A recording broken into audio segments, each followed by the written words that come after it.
You're watching Toronto Sports Rush on the Bet Rivers Network.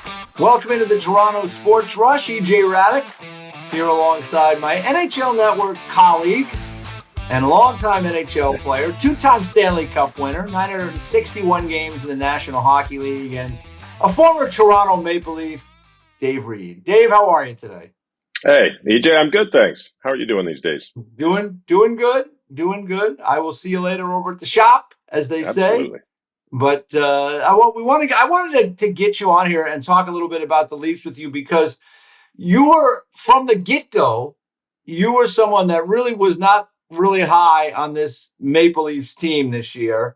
And it has been a struggle for them. There's no question about it. They've had injuries. They've had underperformance. They've had a lot of things happen in the first 5 or 6 weeks of the season. But I'm going to take it you're not all that surprised with the fact that they're sitting there really second to last right now in the Eastern Conference. Well, EJ, there's a couple things from what you said there. And yeah, at the start of the year, I was thinking that this is a team that may not be able to score enough. You lose Mitch Marner, over 100 points, plays in all situations, and drives offense. He drives a line. Whatever line he's on, it's Mitch Marner is usually the guy carrying the puck up and down the ice. So I thought, this is going to be a struggle. They brought in third and fourth line players who are really solid players, but they're not going to be able to produce the offense that they lost. And that, to me, was going to be an issue. And the issue was not necessarily within the team. The issue was within the division. And for teams to get into the playoffs that weren't in the playoffs the year before, a team ahead of them has to have a drop in something, whether it's personnel, whether it's drop in injuries, but a drop in points. And that's where I thought the Leafs were going to struggle and may not make the playoffs and will be challenged because when you lose that many points in a guy who plays in all situations, other teams are going to improve. And they have. Ottawa's improved. Even though they were in the playoffs last year. The Red Wings have improved. The Montreal Canadiens have improved. The Buffalo Sabres have improved. Columbus is improving in the division. Philadelphia Flyers are improving with new coach Rick Tocchet in the division. So that wild card is going to be even more difficult to get to. And I think the Eastern Conference, when you look at it, has proven my thoughts exactly is that teams are improving. Now, you could say the same about the Florida Panthers with all the injuries that they've had. That's their drop, their loss. Like they could be a team that doesn't make the playoffs because their injuries just were too large of a sum of parts that they weren't able to overcome that. And that's where I look at the Leafs and at the start of the year, and I'm like, who's going to produce that extra offense? Their power play is going to have to be on fire, and it's very spotty. Their penalty killing is going to have to be very good, and that's spotty at best. Their team defense is going to have to be as strong as we kind of saw it building last year, and that is proving that it's not as good.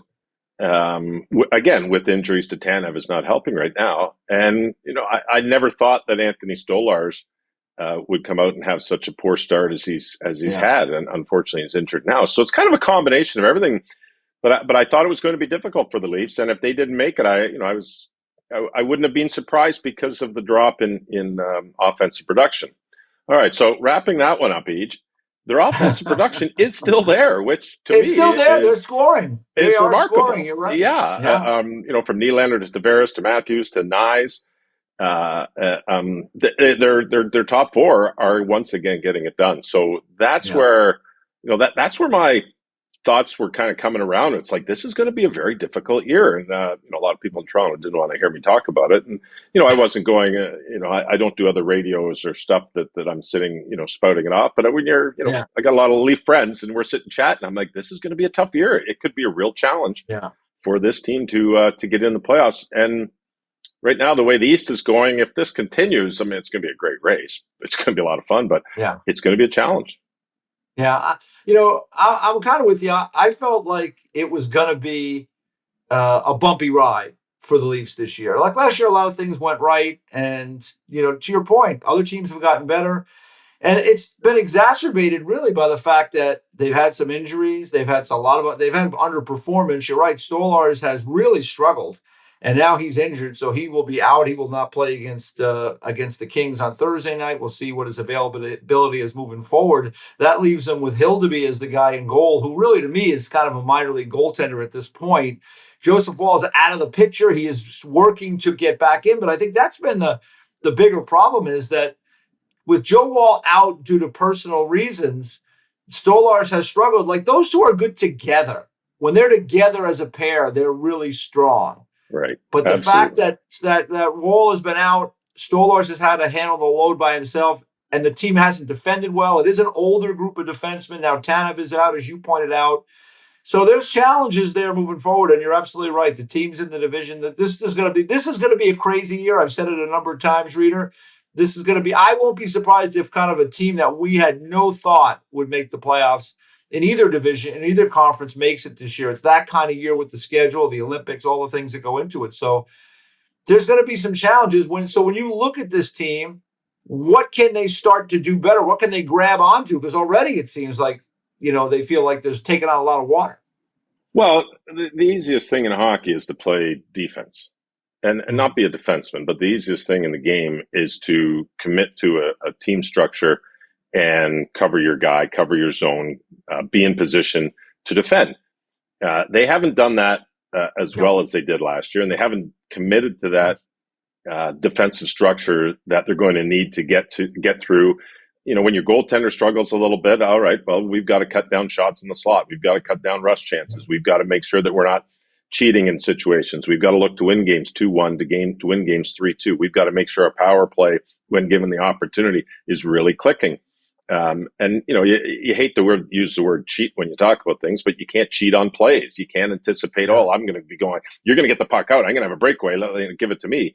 That type of thing. And that's the easiest thing in my mind when I watch games is to play in the National Hockey League, is to play without the puck. All the players are smart enough to do it. And you need to commit to saying, I'm going to be a good defender. I'm going to be in good position. These guys play hard for each other. They play hard every single night. And I don't think that in any situation that there is a player out there saying, I'm just going for myself tonight. That's not the case. These guys go hard every single game on every team, not just the Leafs. Yeah. But to me, that's something that the Leafs committed to last year, much better than they've done this year, is the defensive part of the game. And along with that, it starts from there. Once you've got that commitment, and I saw Oliver Ekman-Larsson's comments about, we just got to do our job, and that's another very good point. And to kind of expand on that point is doing your job is allowing your teammate to do their job, and not rushing in to say, I got to go help my teammate. Oh, he's in trouble. Well, that's no problem. There's, you hear the term 50-50 battles all over the ice. And your teammate is not going to win every 50-50 battle. And good teams are probably in that, maybe 60-40 at best type of thing, because you're going against the National Hockey League players. So what OEL was referring to is that, let your teammates do their job. If they get beat, we'll worry about that afterwards. But a lot of times players are running into a situation, getting into that situation to help their teammate when their teammate doesn't need help. Yeah. And by doing that, you're now not doing your job, and you're not covering your space, or you're not on your guy, or you're not doing what, your unit is expecting, your unit of 5 and 8 is expecting you to do.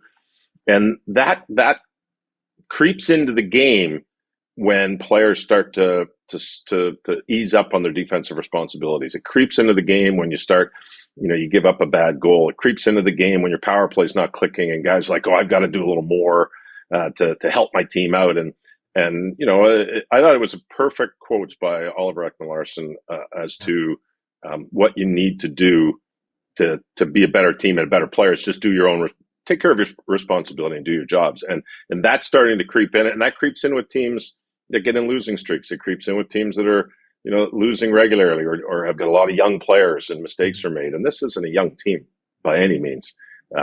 So to me, that these are things that should be easy to clean up, but it's proving that they're not as easy as they look in Toronto. Yeah, part of the problem is, like you said earlier, Reader. I just think the competition right now, early in the season, everybody feels good. Like the teams that missed the playoffs are revved up to try to get in the playoffs.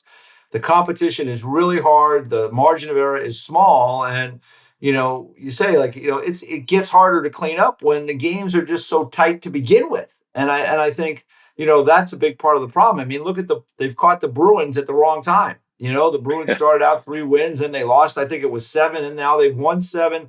Like, the Bruins were, dealt them a couple of nasty losses. Carolina, that game on Sunday night was really, frustrating to watch, to see Carolina, who's missing 3 or 4 defensemen. Like, Slavin is out, Gostisbehere was out for that game, Chatfield was out for that game, and Carolina outshot the Leafs 21-2 in Toronto on Hall of Fame weekend. I mean, that one I think would have really, really bothered, everybody within that room, and certainly the management group, the coaching staff.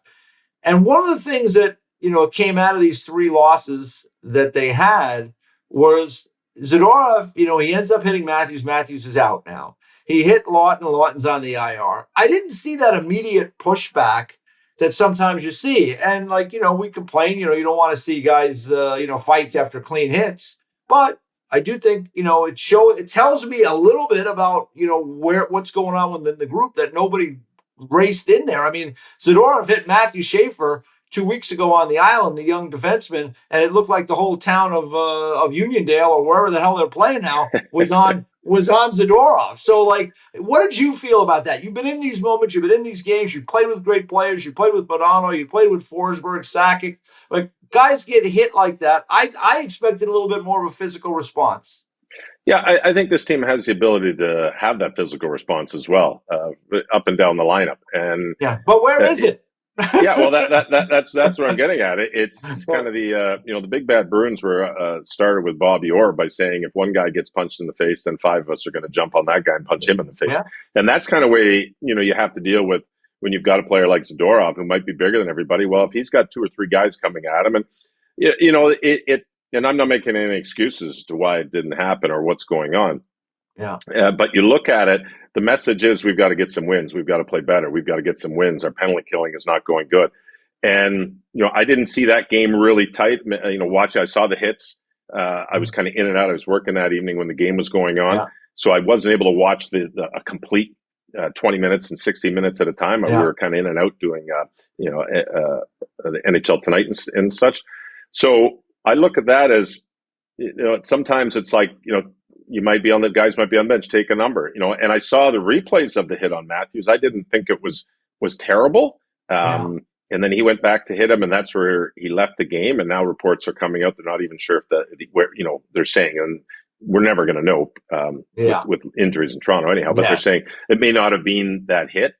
But I think it's just that mentality of, okay, I can't, I don't want to be the guy to take a penalty by whacking him. And, Max Domi, he came over later and took a shot at someone and got a penalty, and they scored on that power play. And that ended up being the backbreaker of the game. So you're walking a fine line right now. Yes, if you've won 6 in a row, absolutely. We can afford to go down a 5-on-3 for a full 2 minutes, and let's send a message. You do not touch our star players. But when you're losing and you're struggling the way the Leafs are going right now, that mentality just isn't there. And I think it should be there all the time. But it's a very fine line right now, because if they're taking penalties and they can't kill them, and it's costing them games, now we're sitting here talking about, are they going to make the playoffs? What's wrong with the Leafs? It's so it's. I agree with you 100% though. That 5 guys on the ice should have said, what, enough's enough. And that doesn't come from the coach in today's game. In the past, it was like, the coach would be losing his mind behind the bench and yelling and screaming. That comes from within on the bench. But it's that's my it's just point. the thought process they've got, because they're losing right now, and it's tough when you're losing. You don't want to make a mistake, but sometimes that might turn it to the winning side when all of a sudden you get 5 guys on the ice, attacking one guy. That's my point, Reader, is having watched the game for so long, and again, you played almost 1,000 games in this league and part of Stanley Cup teams and really strong teams. It tells you just a little something. It's not a lot, but it gives you a little glimpse into kind of how these guys are as a group. And listen, there's a long season. That's just one snapshot along the way. But it was something that, twice the same guy, hit, and they're both out now. I mean, Lawton is out. He's on IR, and Matthews, no matter where it happened, it seems like it happened as part of that back and forth. I mean, you don't want Matthews having to take matters into his own hands and chasing around Zadorov. So, to me, it just did give me a little glimpse of a team right now that's struggling. Early in the year, Stolar spoke out, which was unusual from a goaltender to speak out. He has struggled really the whole season. Other guy, it just seems like there may not be that cohesiveness right now, but maybe that's something that'll bring these guys together as they move Yeah. forward. No, I agree with you 100%. I mean, it was Sam Bennett the last 2 years when he took Nyes out of the playoffs behind the net, Yeah, and then he took Stolarz out last year. that's And it right. was like, where's the retribution? And well, it's playoffs. You've got to take a number. Yeah. And this year was Beam Zadorov in 2 games, so it's the same scenario, a different player against the Leafs, but it's the same scenario. And this team has been changed to the fact that they're bigger. They're heavier. It's supposed to be tougher to play against. Supposed to be much tougher to play against. 100%. But you're losing. You're losing. And when you're losing in Toronto, it's not good when you're not supposed to. And right now, that team's got to find a way to really come together. And maybe they do it now with Matthews out. If he's projected to be out a week. And let's hope that's all it is for the Leafs, that he's out a week. And let's hope Stolarz isn't that long either.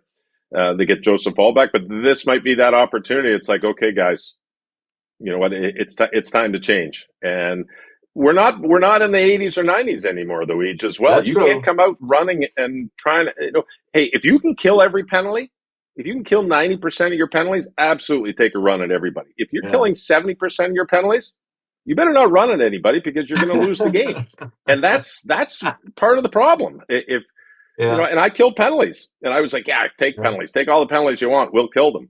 And but if you're killing them, everything's great. If you're not, then we're sitting here talking about, they've got to have retribution. Yeah, retribution's great, but if you're going to lose every game, but you're a tough team, at the end of the day, the Leafs fans and everybody be like, well, they got to change this. They've got to go get more skill. We can't be running around taking penalties. And, I don't care how tough we are anymore. It's like we beat a team up in the alley, but we got to be in the playoffs at the end of the years. And this is a team that, I can't believe they've completely changed where they were at, with a few players, but they've got to find a way to balance everything and let everybody know that, that our star players, aren't available to hit. But in the game, though, our star players are available to hit. It used to be if you hit our star player, we'll hit your star player. Leave Zadorov on the ice. That's where you would take a whack at a Pasternak or right now Morgan Geekie the way he's playing. I mean that was how the game was played. It's like, hey, you want to hit him, we'll hit this guy, and that usually sends a message better through your lineup and the other team's lineup than trying to take a run at one of the biggest, toughest guys in the league. Like, you're really like, that's what Zadorov and the Bruins would love to see. But that's where the Leafs, with their size and their game, should be on the bench. Forget Zadorov. Let's hit this guy. Let's hit that guy. Let's make these guys not want to play every shift, because we are going to be really hard, really physical. And you've got to stay within the lines. You just can't keep crossing the lines. But that's kind of more the mentality that this team needs to come out with, is we need to be tough on everybody. And if you want to be tough on our guys, we'll be even tougher on yours, really, without taking the penalties. All right, so the Leafs have played 17 games so far this season. 12 of those games are at home. They've got a trip to Chicago coming up over the weekend, but 3 of the next 4 are at home. Does that play into this at all? I mean, like, it's one of those things. That's a lot of home games early in the year. You love to take advantage of it. And we see some teams have been good at home. Some teams have been better on the road. The New York Rangers struggles this year with at home have been well documented. Are you worried because of the fact that the Leafs have eaten up? I mean, they're going to eat up almost half of their home schedule by the end of November. Are you concerned that, hey, this team's going to have to get a lot done on the road in the second half of the year? Yeah, a little bit. You really shouldn't be, but it's tougher to win on the road with matchups that you may not want. Now, the Leafs and Craig Berube are pretty confident with their first to fourth line matchup against any team in the league. I think they're pretty comfortable saying, we got an icing. We're stuck on this. These guys are a little bit tired. The other team's going to put out their top line, but that's fine, because this team is built to be defensively sound. Kind of 1 through 22 type of players. But saying that, it's still, it is still for whatever the reasons are, the records show that it's, you got to win your home games to get in the playoffs. The idea is win your home games, go 500 on the road, and you'll be a top team in the league. Now, being a 500 team on the road I don't think is a difficult thing with good teams. Yeah. But being the winning percentage is 750 on the road, that could get a little trickier. The Rangers and the LA Kings are loving the road right now. Yeah, they're struggling at home. Yeah, and I'm not a big fan of having a huge grouping of home games when I played. You like the good mix because sometimes you get at home and you kind of lose track of what your teammates are doing because late in my career I was married at home with young children, and you've got a life. You're single, and you got a couple of young single guys. You kind of lose track of what the young guys are doing. You get on the road, now you're out to dinner with the young guys. Now you're go having a beer with the young guys, and you're practice with the young guys. Yeah, that's it exactly. So it does bring the teams a lot closer together, and that's why I always like the good mix. It's nice to get back with the guys, and sometimes on the road, it's nice to have your own clicker in your room, and you're not worrying about a little 2-year-old or 3-year-old waking up at you hate to say it, at like 3 a.m, and you're getting up, so you do actually get more sleep on the road. But I always liked having a good mix of it, and I was never a fan of having the way the Leafs have started the schedule. I don't think anybody on the team would say this is great. At the end of it, it's great if you win, 12 of 13 or 14 at home. But this is the problem. If you're not strong at home, then you're like, oh boy. So I don't think it's going to be a problem for the Leafs. I don't think this is a team that's built to worry about matchups. I think it's a solid team top to bottom that can play against anybody. And bonding on the road is something that this team's going to have to do once they get another couple of weeks. All right, Reader, I'll put you on the spot. We got 65 games to go for the Leafs this year. Are they going to make the playoffs or not? Because I really have my doubts. I think they will make the playoffs. I said at the start, I don't think they will, but I'm looking where they're at now. I'm very impressed with the ability for these guys to score. They won't make the playoffs if they lose anyone like Matthews or a Nylander or a JT for 15 games. I think that could be too much. Every team's going to lose a player for a few. It always happens. And I think they've got to get Stolars, and, let's hope Joseph Ball comes back and is healthy. Get straightened out. They've got to get that straightened out. So, saying that, they will. If they don't, if that doesn't happen, I think they're going to flounder the way they are. They're going to win a few and lose a few. But start with goaltending. And they can score goals. They've proven that. They can score, but they've got to keep them out of their net. So I think their goaltending is going to get back once they get Wall back and Stolars gets back. I think it's going to get straightened out. And fortunately for the Leafs, that everybody else is in the same boat. They go on a 3-game winning streak and 4-game winning streak, and boom, you're right back in the in the hunt for the top 3 in the Atlantic. Yep. So there's a lot of ifs with this year. They've got to be that. My big thing was other teams are going to get better and the Leafs aren't going to be able to score enough goals. Well, I was wrong. Leafs can score lots of goals. And other teams are getting better. So that's kind of a wash. But it's going to come down to goaltending. Yeah, 1 through 7 in the Atlantic, it's tight. It's, I think, 5 points between Montreal and Boston with 22, and then you go down to Toronto. Toronto and Florida have 17. So we'll see where it goes. As I said, it's going to, I think we agree. It's going to be a crazy, nutty year. We'll see where it goes, but the Leafs are struggling right now. We'll see if they can get it turned around at home against the LA Kings on Thursday night. Reader, thanks so much for the time, buddy. I really appreciate it. Yeah, anytime, Age. Good talking to you. All right, Dave Reid, longtime NHL player, 2-time Stanley Cup winner, and of course my colleague over at the NHL Network. You've been watching the Toronto Sports Rush right here on the Bet Rivers Network. Thanks for watching Toronto Sports Rush on the Bet Rivers Network.